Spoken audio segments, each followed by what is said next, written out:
Vamos a ser sinceros. En el día a día de la consulta, ¿cuántas veces nos paramos a pensar en la filosofía que subyace a nuestras intervenciones? La mayoría de las veces vamos en piloto automático, guiados por asunciones que ni siquiera sabemos que tenemos. Bueno, pues hoy vamos a desenterrar esas bases, porque entenderlas de verdad puede ser la diferencia entre una terapia que se estanca y una que realmente transforma. Esta cita lo clava. Aquí es justo donde vamos a empezar a cavar en la raíz. Vamos a poner sobre la mesa dos visiones del mundo, dos filosofías que sin darnos cuenta están dirigiendo cada pregunta que hacemos, cada gesto, cada silencio en sesión.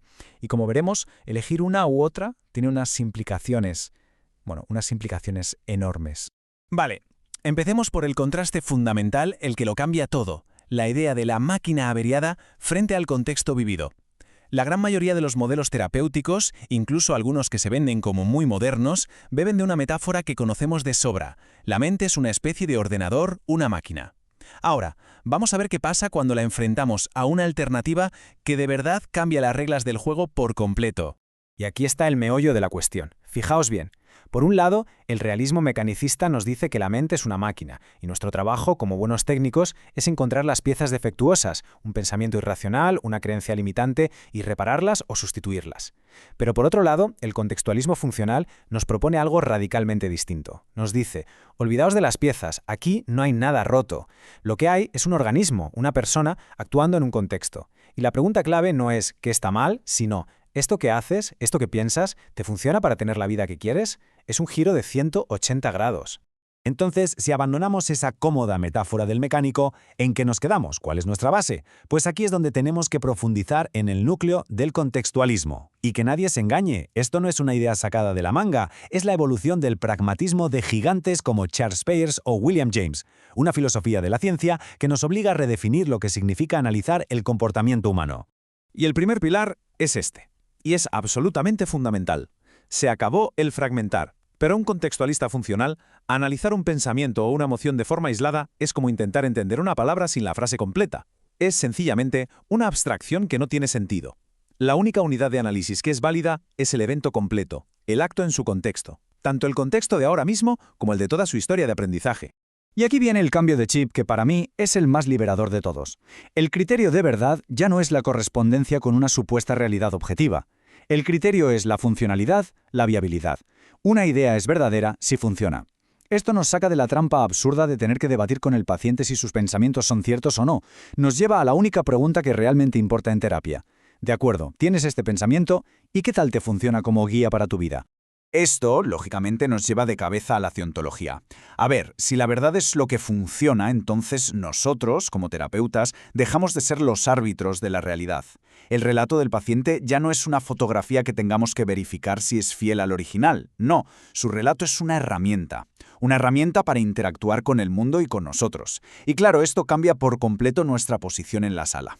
Y ojo, que nadie piense que por ser una filosofía pragmática esto es menos científico. Todo lo contrario, los objetivos son eminentemente prácticos y ambiciosos. Queremos predecir e influir en la conducta, y para eso necesitamos una ciencia con precisión, que nos diga qué palancas concretas hay que mover, con alcance para que los principios sean generales y con profundidad para que todo esto sea coherente con lo que sabemos de otras disciplinas como la biología evolutiva.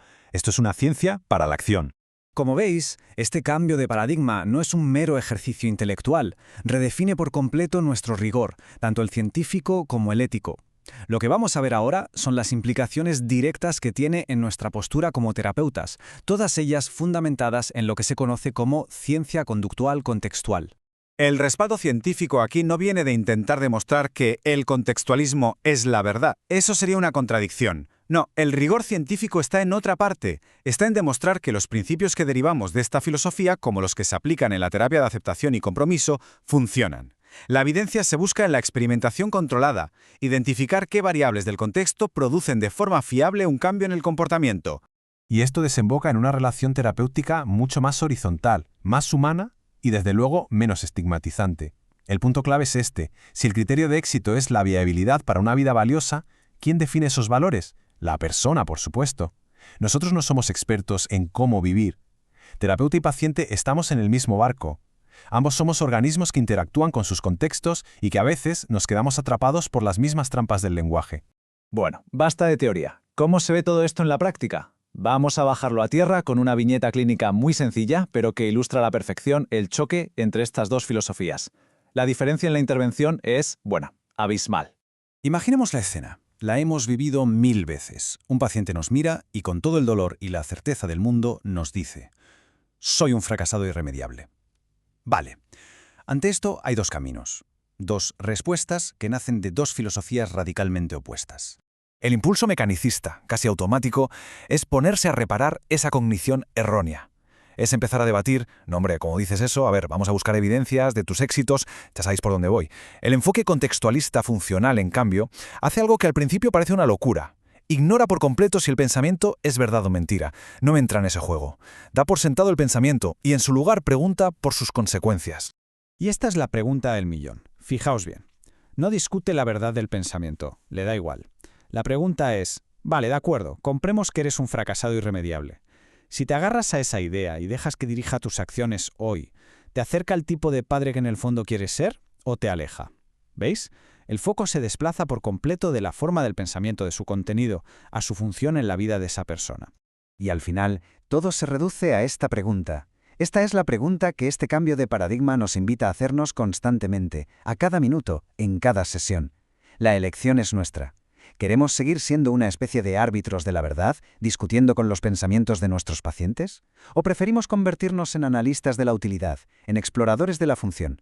La respuesta que demos no solo define nuestra terapia, en última instancia, define nuestra comprensión del propio cambio humano.